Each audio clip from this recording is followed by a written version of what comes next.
much for the kind invitation, and I'm very glad to be here and very glad to be again in your company. I have prepared a presentation that was suggested to me by others who wanted something practical about the way in which judges can draft a successful preliminary reference to the Court of Justice.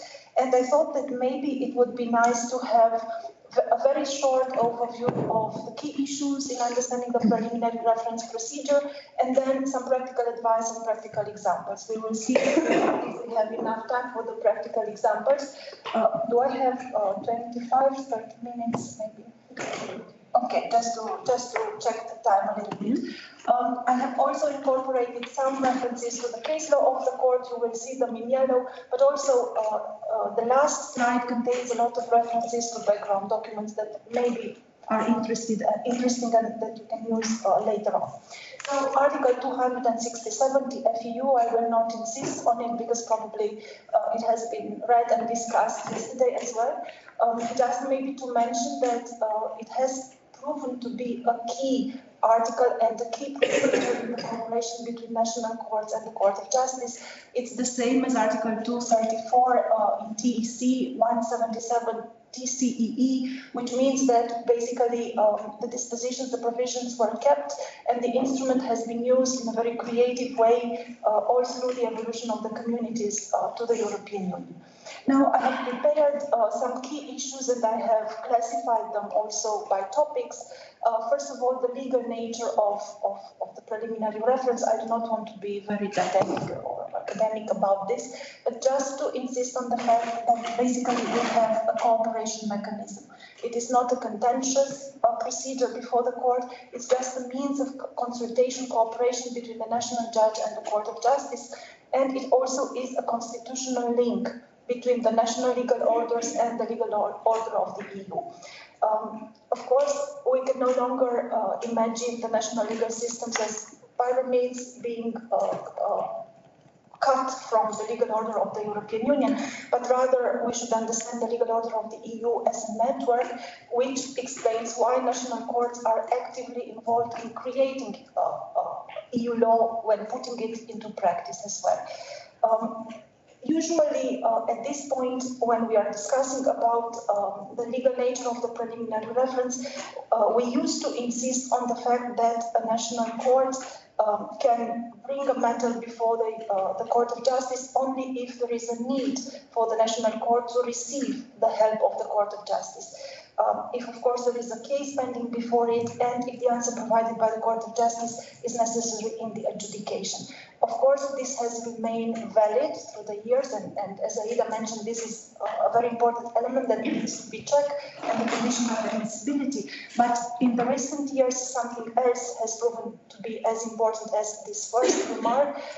That is the fact that we do not have a triangular relation between the national court, the Court of Justice, and a superior court that should allow the national court to refer.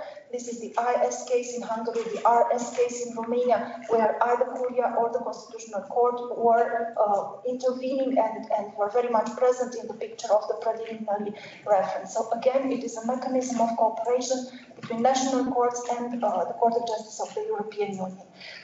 Second, the object of the reference, of course, we all know there is a first type of preliminary ruling references in interpretation and the second one in validity. I will insist on it only in as much as this can trigger consequences in the way in which the national courts draft their questions to the court. This has been a problem, especially with courts as the Romanian ones at the beginning, immediately after the accession, when practically they didn't know exactly which were the limits of the mechanism, what they can ask and what they cannot ask.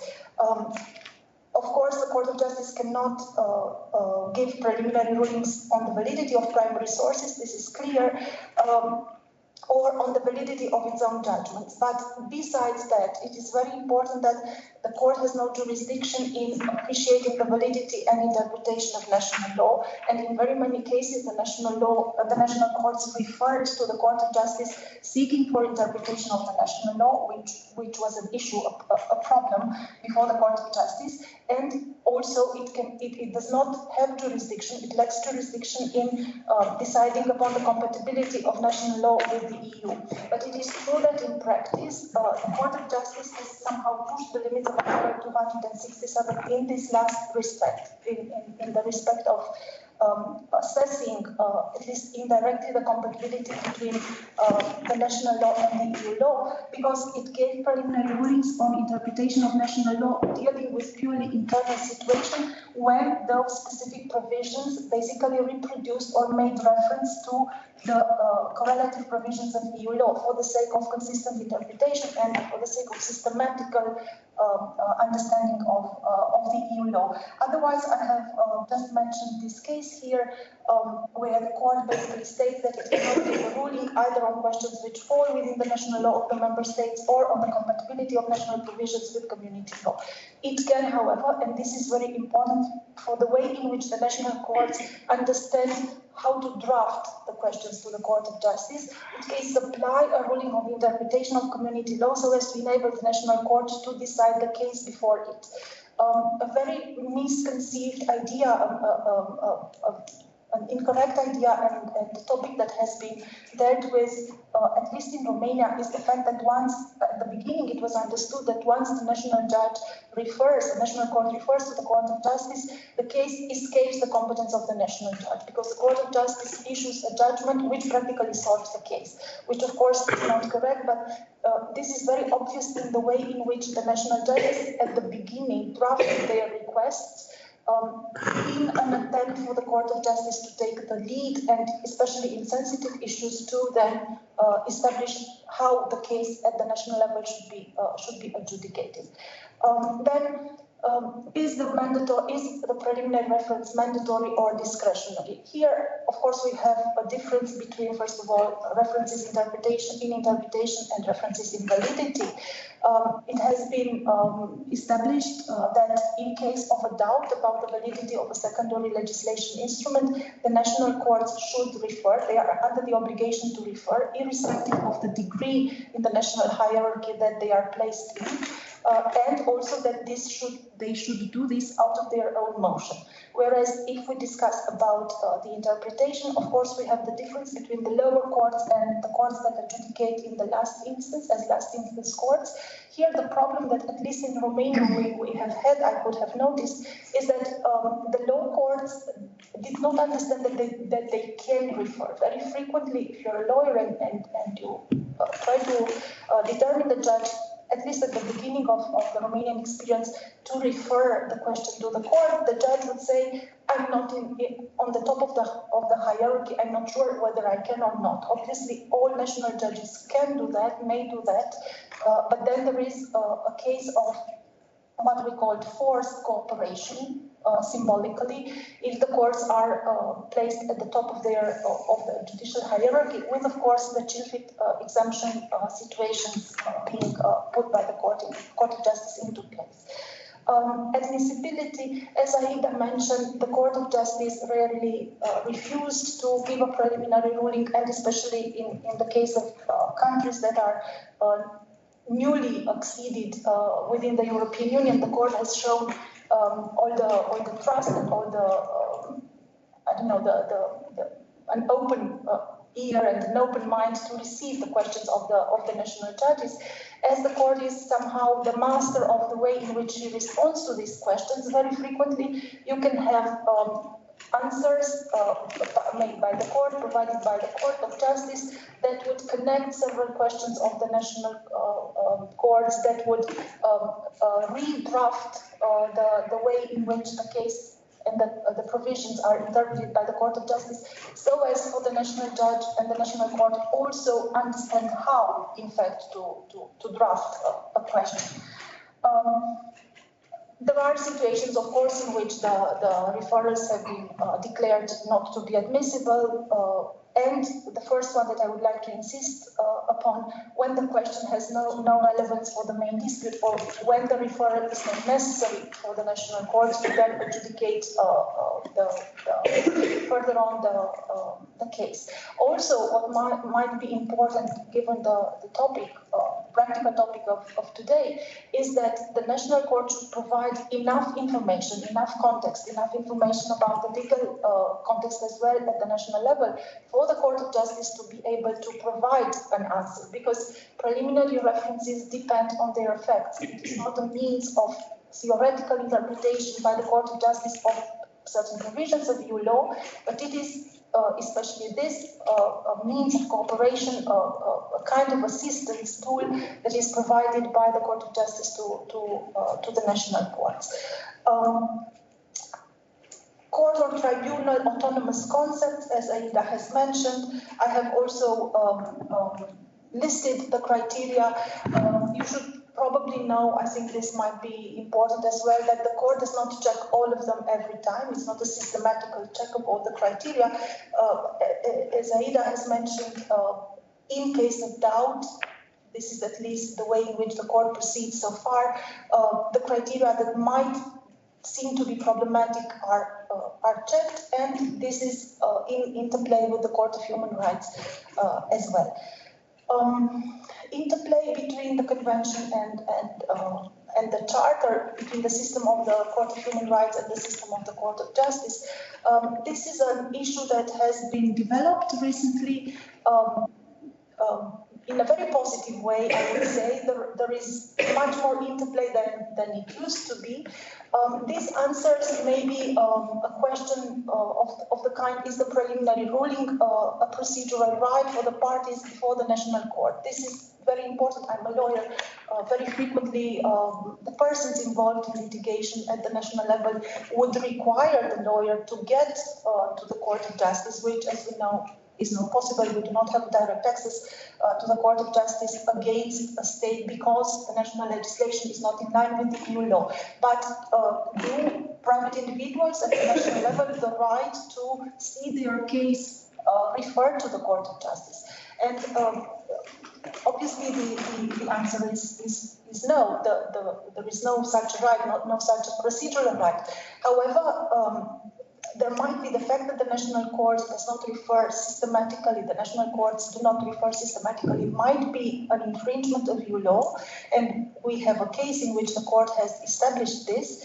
Also, there might be liability proceedings against the member state. If the national court has not referred, then there is a development at the level of the EU, and the rights of the private individuals have been violated on account of the lack of the referral. And also, and this is maybe the part of the interplay, and I have only quoted one of the first cases that established this, but there are several more, and I think that we also have included a Romanian recent case in our database in TRIIAL 2, in hypotheses in which the national courts refuse to refer, and they are last instance courts, and they do not explain the refusal using the Chilfit criteria. The Court of Human Rights has established that it might be, there has been, in the case that I have mentioned in ELTE, there is a violation of Article 6 of the European Convention on Human Rights because the judgment was not motivated at the standard, at the minimum standard that was imposed at the level of the Court of Human Rights. Now, if this is the theoretical framework in a nutshell, and in a very small nutshell, what can be the practical advice? And this practical advice basically is for the courts, but also for the lawyers. I think it can go for both the lawyers and the courts. What should be the question that the court should ask if the court has the intention to refer, or at least there is this request made by the parties that the court should refer? I think that it is reasonable that the court should ask, is the reference possible in my case? Is the reference compulsory in my case? Is the reference useful in my case? Can lawyers or other parties influence the question or the order for reference? This is a discussion that we had yesterday, because in very many cases I can see that the reference, the court refers only copy-paste questions from what lawyers ask the national courts to do. And I shall start with this question, is the reference possible in my case? And then I will go back to, am I bound to refer? Is the reference possible in my case basically means, is there a connection between the EU law and my case? And Aida mentions that there could be several connections, material ones, procedural ones, and the most complicated ones when you need an interpretation of EU law to solve a procedural issue at the national level and then to be able to solve the substance of the case.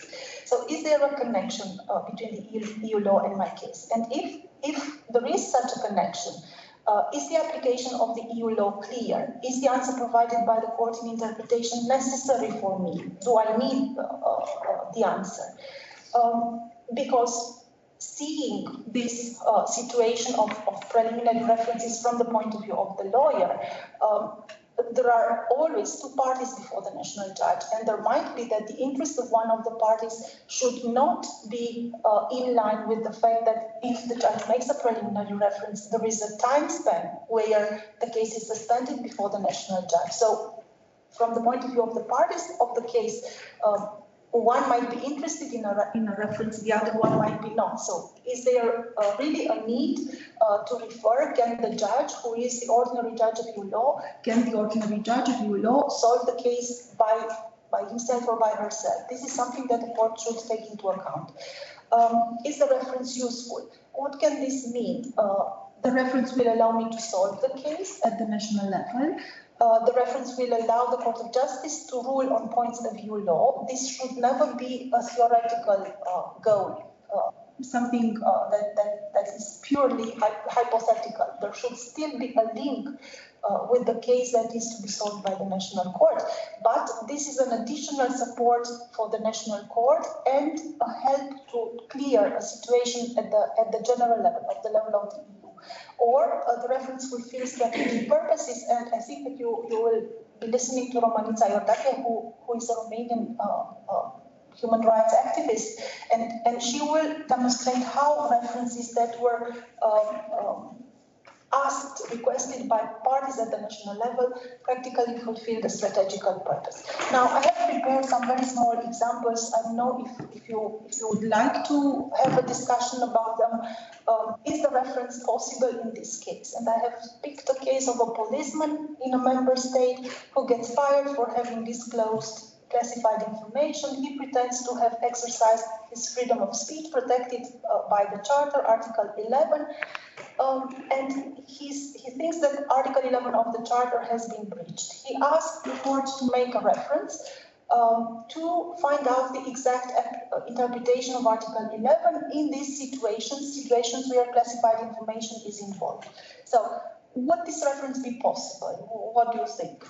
I mean, I can provide you with an answer, a quick one, but maybe it's interesting to discuss.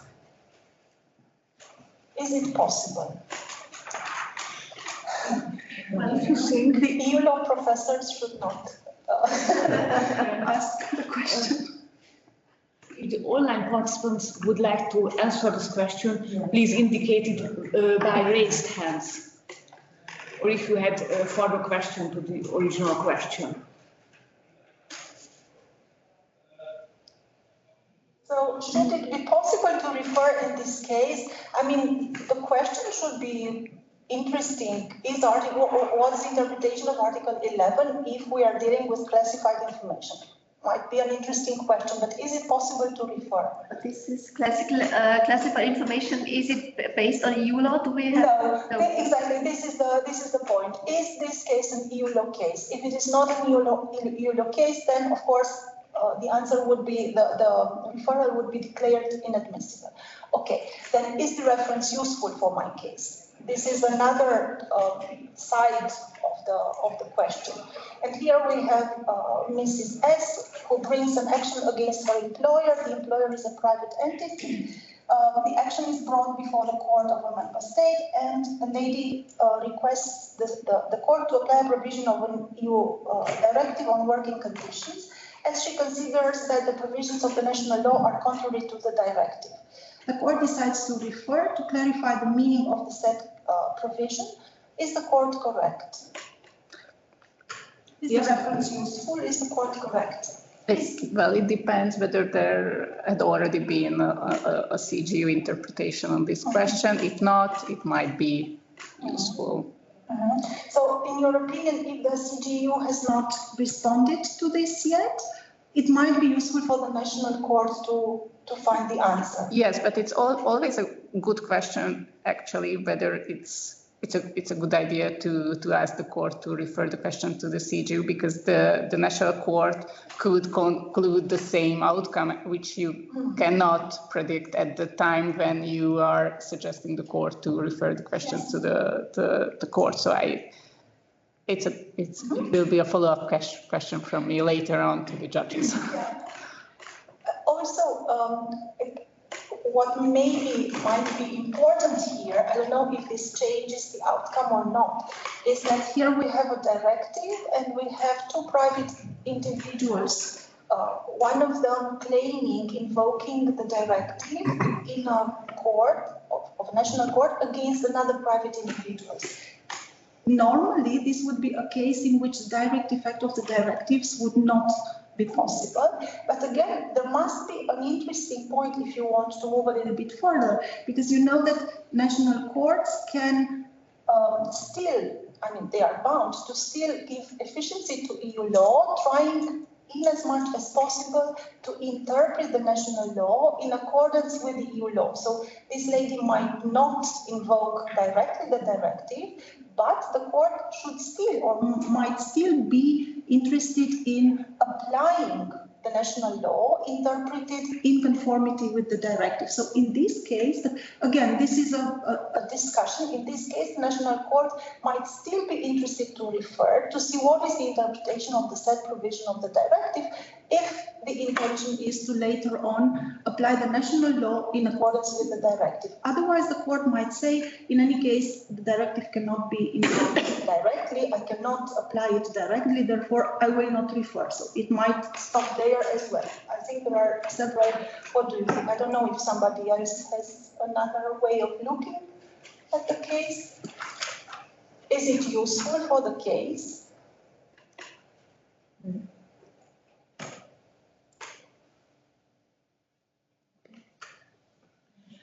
What about the case when there is a provision in the charter which is expressed in the directive? Yeah, that would be another. That is the Lakukuk case that Aida mentioned.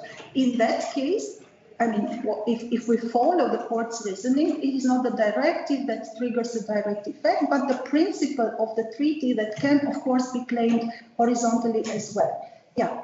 In this case, of course, we would not have the discussion if the provision of the charter would be at stake, or if the provision of the directive translating the provision of the charter would be at stake. Then we wouldn't probably have this question: why should I refer if in any case I cannot apply directly the provision? Okay, then sorry, I would move back here. About the compulsory nature of the referrer. Is the reference compulsory in my case? And here I think there can be two hypotheses to be taken into account.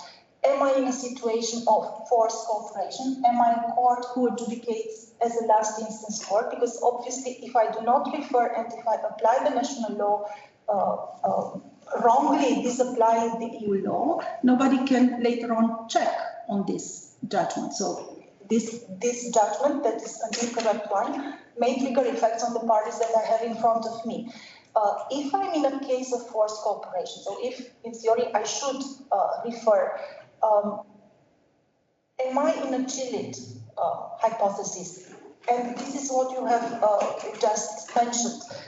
Is the act clear? Has the act been clarified? Because this tool of the preliminary reference is provided to me as a national judge, and I can discretionarily assess whether I am in need of the cooperation or not in this kind of references in interpretation. But if I have doubts about the validity on a secondary EU law, so in a situation of validity, I can no longer decide whether to refer or not. The slightest doubt would impose the reference to the court. So this is the Fotofrost rule. And again, I have a very small case We have a lady who brings an action against her employee before court acts of a member state and requests the court to apply a provision of a European Directive on Working Conditions. She considers the provisions of the national law to be contrary to the directive. And in the court proceedings, the employer claims that the directive contributes to the Treaty on the Functioning of the European Union, to TFEU. How should the court approach this situation? Where should the court start from? From the employee's claim, from the employer's claim? What would you do? Since this is an EU question and only EU court can rule on that, then must refer. Mm-hmm. So, but it depends. Would you refer on the meaning of the directive, of the provision of the directive? Would you refer on validity, trying to have the Court of Justice decide whether the directive is or not in line with the treaty? What would you refer about? As a judge? As a court, yeah. Okay. You should be a judge now. Because it would be risky for a judge, it is my opinion, to challenge the validity of an EU act rather than formulate the question as a question of interpretation. How to interpret the directive? I think that the judge cannot challenge it. I mean, the judge cannot disapply of its own motion the directive because the national judge, because the judge considers it as being invalid. If there is a doubt about validity, the judge should refer. That for me is clear. So, as you say, it would be risky to have a court saying, well, I will not apply the directive because I consider it to be invalid. This, I think, cannot be done because there is this appearance of validity of any, it's like in administrative law, of any legislative acts that are proposed by the EU institutions, and to then rebuttal this presumption of validity, it is for the Court of Justice to be seized. That's clear. So, but it's interesting that the national court can rely on this presumption. So the national court can say, for me, this I do not have the slightest doubt about the validity, and the national court can do that. I think this is again in line with the Bosphorus presumption before the European Court of Human Rights, because there the Court of Human Rights has also instaured a presumption of equal level of protection of the fundamental rights by the instruments of EU law and by the convention. So again, there is a presumption, and I think this is a presumption that the national judge can rely on, the presumption that the secondary legislation is valid. If, however, there is a doubt, I think that the national court should refer on validity. But isn't the question should be how to interpret the directive in light of the treaty, and then the court, the EU court, will answer it in a way that it makes the directive valid, actually, because then the interpretation will be in line with the treaty. In any case, the court will, if the question is referred to the Court of Justice, the Court of Justice would assess the validity. Interpreting the directive in line with the treaty, this is part of the test of checking whether the directive can be maintained, which obviously is what the court would like to do, without contravening to the treaty. So this is part of the exam that the Court of Justice is doing. I do not think that in this case, the question that is raised by the National Court would be, how can I interpret the directive for it to be in line with the treaty? I'm not so sure that this is the problem here. What do you think? But again, here it seems to me that one of the parties questions the validity of the act itself.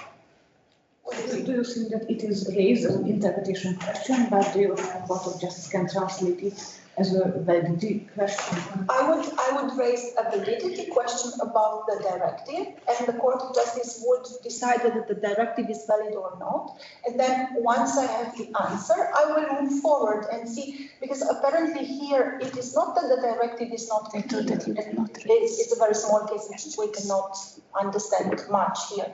It's not that the directive is not clear. the applicant says national law contravenes the directive, and the respondent at the national level says might be, but the directive is not valid. So I would say that the court should decide on the validity of the directive first, and then once the validity is confirmed, I would move on and see if there is a conflict between the national law and the EU law, and if the validity is not confirmed, if the directive is invalidated, obviously I will stick to the national law. So I would rather ask a question in validity than a question in interpretation. And then, if both questions. What do you think? Are the both questions possible? First, validity in evento. Yeah, that's a subsidiary. Yeah, or subsidiary. However, question. Yeah. I would. It would take too much time to wait for the first answer and then submit the second request. But what would be the interpretation that you would need here? If it's possible to interpret it in line with the treaty. If it's possible to interpret the directive in line with the treaty. Yeah, and in which sense? And what is that interpretation? The border of possible interpretation. Mm-hmm. So. Excellent. Why not? Sure. This might be a possibility. Okay, so in any case, would you consider it a compulsory reference here or not? Court of last instance, no. So. Is the reference compulsory in this case? Is it a court of last instance? No. No. But when you ask the secondary was in line with the treaties, in case you want to apply it in the final end, in case the directive would apply to interpret the national law in line with the directive. No, the problem is that here that the directive seems to be not to be in line with the primary. Yes. Mm-hmm. But in the final end, in the final, we will then have to see if this employer that we have here is a private individual or and so on. Yeah. So the result might is very much variable on all these previous steps that the court should take. If the judge wants to set aside the directive, in this case, it is obligatory to return to the European Court of Justice. If the employer is a private individual, the directive might not even apply. In this case, yes. In this case, yes. Yeah, I would say. What do you think, Aida? I agree. No, that when the question is about the validity, it's true that if you have doubts, then even if you are not the last instance, you are bound to make the question because you cannot set aside. But if it's not even applicable, would you refer or not? So then I have the feeling that we are back to what we have discussed. Okay, I will skip one case that seems very much in line with the others. Again, Article 94 about the content of the request of preliminary ruling that Aida was also mentioning, but here the conditions are quite clear. Summary of the subject matter of the dispute, relevant findings of fact determined by the referring court or tribunal. This is under the responsibility of the national court, the way in which the court defines the facts and the legal context is under the responsibility of the national court. Tender of any national provisions applicable, statement of the reasons which prompted the referring court or tribunal to inquire, relationship between provisions of EU law and national legislation. So this is basically it is a guide that the national courts receive from looking at the rules of procedure of the Court of Justice to know how to draft their references. There are also recommendations. There is a link to the recommendations that the court has issued based on this article of the rules of procedure.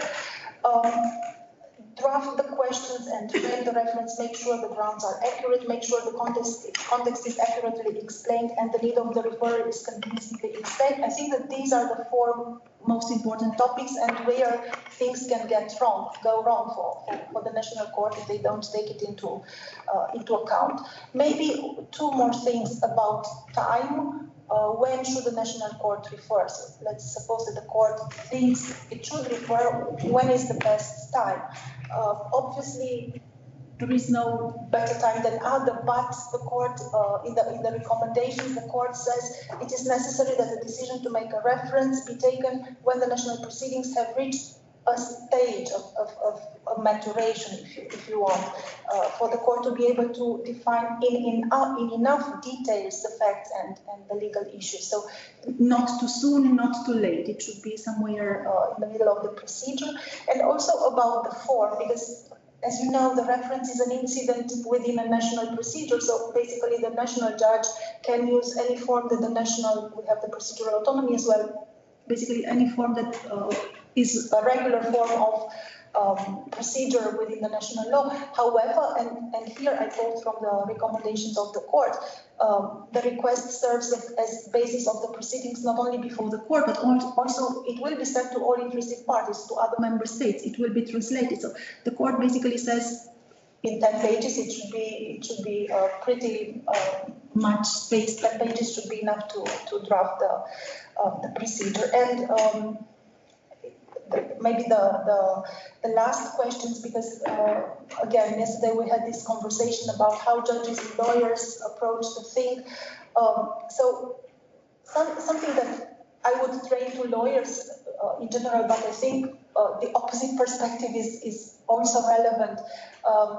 The main responsibility of the referral is on the judges, on the courts. The lawyers, of course, should be able to build the case, should be able to propose the questions, to explain the need of the reference, but the responsibility is on the courts. So let's suppose that the court wants to refer, and of course there is contradictoriality, and the issue is under the discussion with all the parties involved. How do the judges or the court persuade the parties that a reference is needed? To me, it is clear that the EU dimension of the case should be underlined, and in very many national courts, this is something very little discussed. Cases can be solved based on national law. This EU dimension can, in very many situations, be forgotten or omitted if the national lawyers do not claim it. I think in many cases it is for the courts. Again, it is not ex officio obligatory for the judges to bring it forth unless there are a few exceptional cases, but still the EU dimension should be underlined. The shortcomings of the situation should be also pointed out. The mandate of the court as an EU law court, also the member states' liability as well.